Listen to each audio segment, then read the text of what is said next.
Manajemen sumber daya manusia menjadi salah satu bidang dari manajemen umum, seperti manajemen keuangan, manajemen pemasaran, serta manajemen operasi.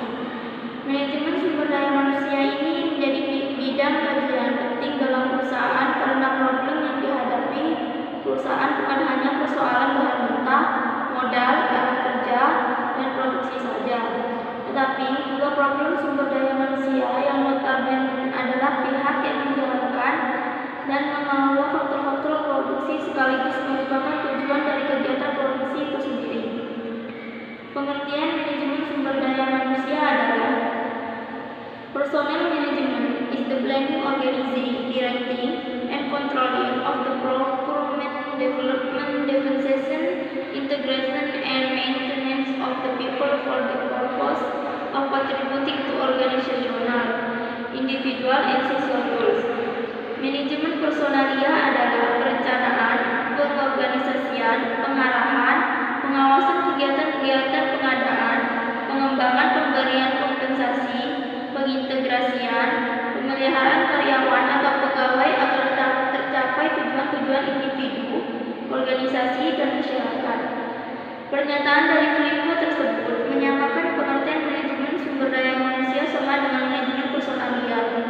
Dikatakan juga oleh FAI 2005, adanya manajemen sumber daya manusia sangat penting bagi perusahaan dalam mengelola, mengatur, mengurus, dan menggunakan sumber daya manusia sehingga bisa berfungsi secara efektif, produktif, serta efisien untuk mencapai tujuan perusahaan.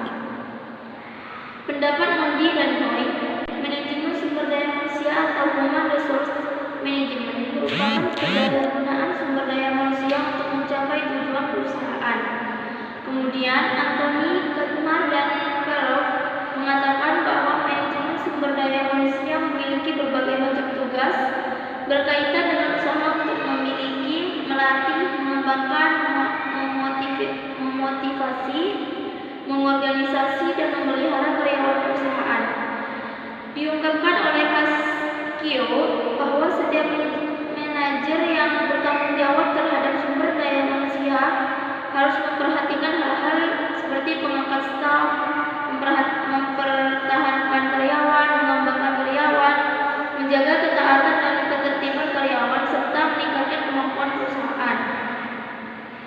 Manajemen sumber daya manusia ialah pendekatan strategik serta berhubungan untuk mengelola aset paling berharga milik perusahaan, yaitu orang-orang yang bekerja di dalam perusahaan, baik secara individu maupun tim dalam rangka memberikan sumbangan untuk mencapai misi perusahaan.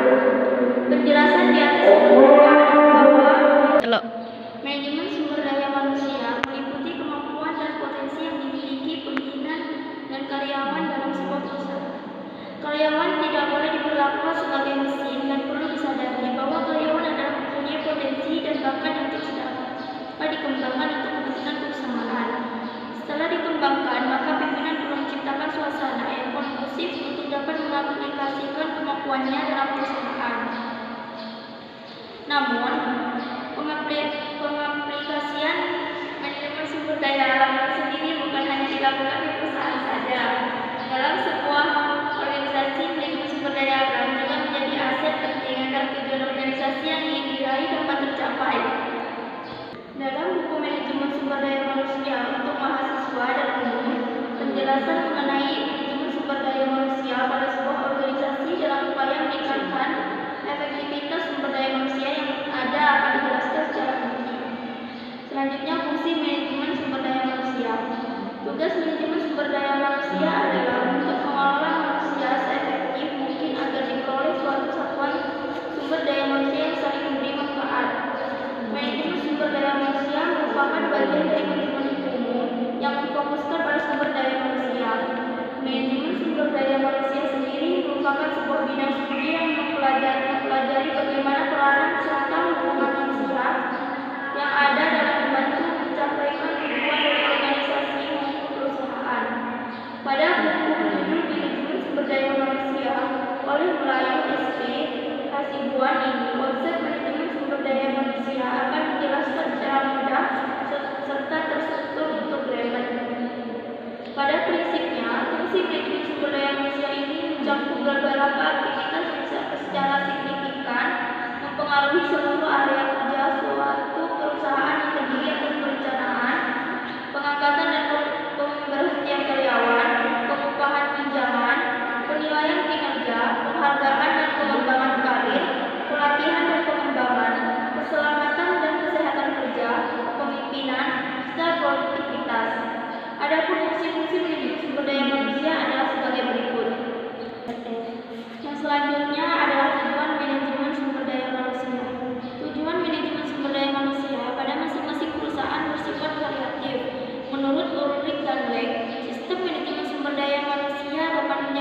kapabilitas perusahaan yang memungkinkan perusahaan untuk terus belajar memperagakan peluang baru.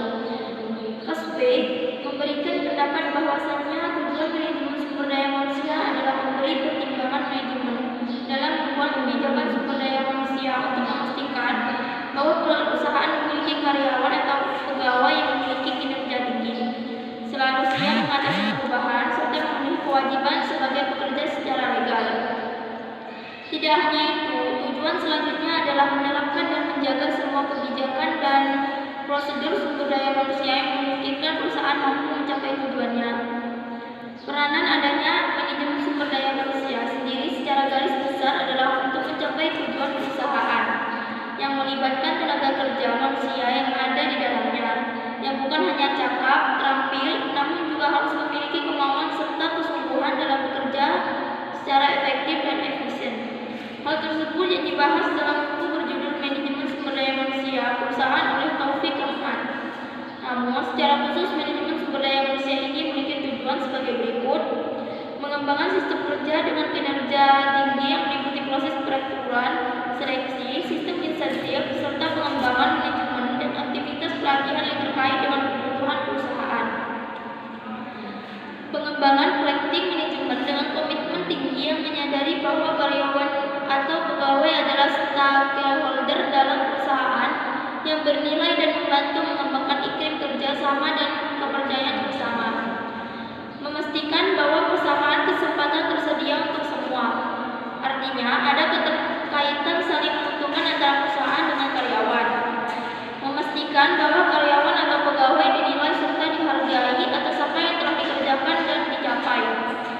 Mempertahankan serta memperbaiki kesejahteraan fisik serta mental pegawai atau karyawan. Menciptakan iklim yang humanis, harmonis, serta produksi yang dapat mempertahankan antara manajemen dengan karyawan atau pegawai. Yang selanjutnya adalah manfaat manajemen sumber daya manusia. Sumber daya manusia merupakan aset penting dalam sebuah perusahaan, sehingga hal ini perlu dirancang secara efektif.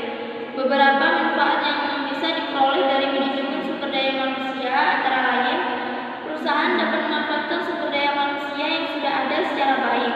Manajer sumber daya manusia dalam sebuah perusahaan perlu diperhatikan kelebihan serta kekurangan dan dimiliki perusahaan seperti jumlah karyawan yang tersedia, masa kerja masing-masing, pengetahuan serta skills yang dimiliki, bahkan yang perlu dikembangkan serta minat karyawan yang bersangkutan. Produktivitas dari karyawan yang sudah ada semakin meningkat. Manajemen sumber daya manusia yang baik tentu akan proporsionalitas dalam menempatkan fungsi karyawan.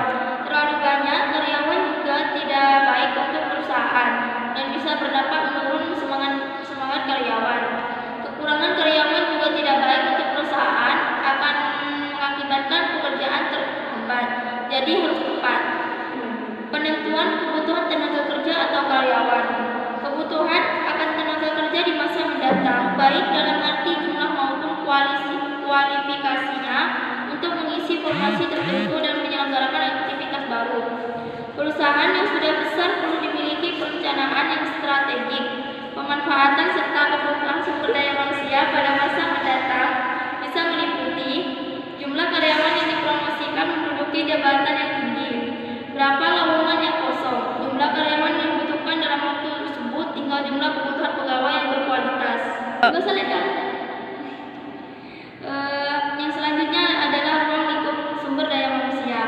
Ruang lingkup kegiatan manajemen sumber daya manusia yakni proses yang perlu dilakukan oleh manajer sumber daya manusia yang meliputi mendesain serta mengorganisasikan pekerjaan serta mengalokasikan kepada karyawan atau pegawai, merencanakan, melakukan perekrutan, seleksi, pelatihan, serta mengembangkan karyawan atau pegawai secara efektif dan efisien supaya bisa melakukan pekerjaan secara totalitas sesuai yang telah dirancang. Mempertahankan serta menjamin efektivitas serta etos kerja yang tinggi dalam jangka waktu yang lama bagi karyawan. Cukup sekian penjelasan dari saya tentang